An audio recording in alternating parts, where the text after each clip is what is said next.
When I will be with her, then I'll be happy. When I reach that goal, then and only then will I finally find peace. Does this phrase ring a bell? Don't worry, it's a common experience, and F. Scott Fitzgerald has just a story to dissuade you from putting your life on hold just to chase the impossible. Set against the backdrop of the enigmatic Long Island, New York, The Great Gatsby explores the lives of the rich and mysterious Jay Gatsby and Daisy Buchanan. As we delve into this classic tale, we unravel themes of love, wealth, and the inevitable decay of the American dream. So, grab your metaphorical champagne glass, sit back, and let's embark on a journey through the pages of The Great Gatsby. But before that,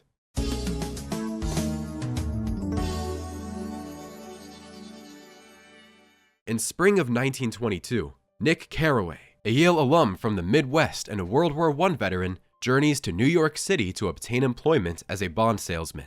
He rents a bungalow in the Long Island village of West Egg, next to a luxurious estate inhabited by Jay Gatsby, an enigmatic multi-millionaire who hosts dazzling parties, yet doesn't partake in them. One evening, Nick dines with a distant cousin, Daisy Buchanan, in the fashionable town of East Egg. Daisy is married to Tom Buchanan, formerly a Yale football star whom Nick knew during his college days. The couple has recently relocated from Chicago to a mansion directly across the bay from Gatsby's estate.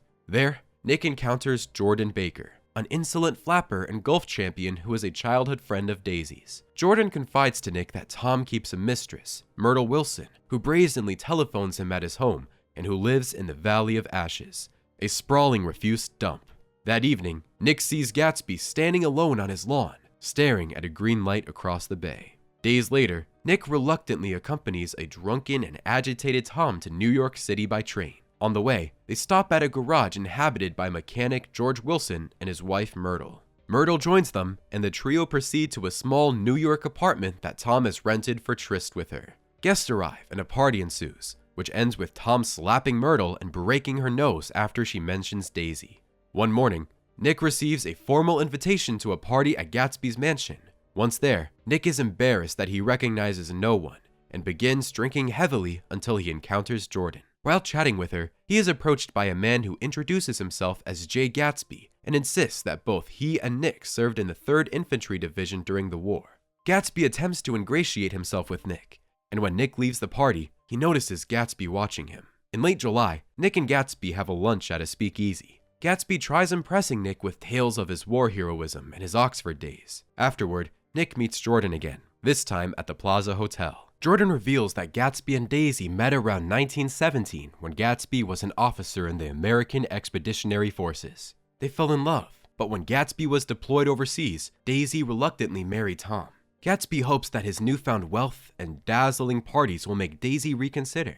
Gatsby uses Nick to stage a reunion with Daisy, and the two embark upon a sexual affair. In September, Tom discovers the affair when Daisy carelessly addresses Gatsby with unabashed intimacy in front of him. Later, at a Plaza hotel suite, Gatsby and Tom argue about the affair. Gatsby insists Daisy declared that she never loved Tom. Daisy claims she loves Tom and Gatsby, upsetting both. Tom reveals Gatsby is a swindler whose money comes from bootlegging alcohol. Upon hearing this, Daisy chooses to stay with Tom. Tom scornfully tells Gatsby to drive her home, knowing that Daisy will never leave him. While returning to East Egg, Gatsby and Daisy drive by Wilson's garage, and their car accidentally strikes Myrtle, killing her instantly. Later, Gatsby reveals to Nick that Daisy was driving the car, but he intends to take the blame for the accident to protect her. Nick urges Gatsby to flee to avoid prosecution, but he refuses. After Tom tells George that Gatsby owns the car that struck Myrtle, a distraught George assumes the owner of the vehicle must be Myrtle's lover. George fatally shoots Gatsby in his mansion's swimming pool, then commits suicide. Several days after Gatsby's murder, his father Henry Gatz arrives for the sparsely attended funeral. After Gatsby's death, Nick comes to hate New York and decides that Gatsby, Daisy, Tom, and he were all Midwesterners unsuited to Eastern life. Nick encounters Tom and initially refuses to shake his hand. Tom admits he was the one who told George that Gatsby owned the vehicle that killed Myrtle. Before returning to the Midwest, Nick returns to Gatsby's mansion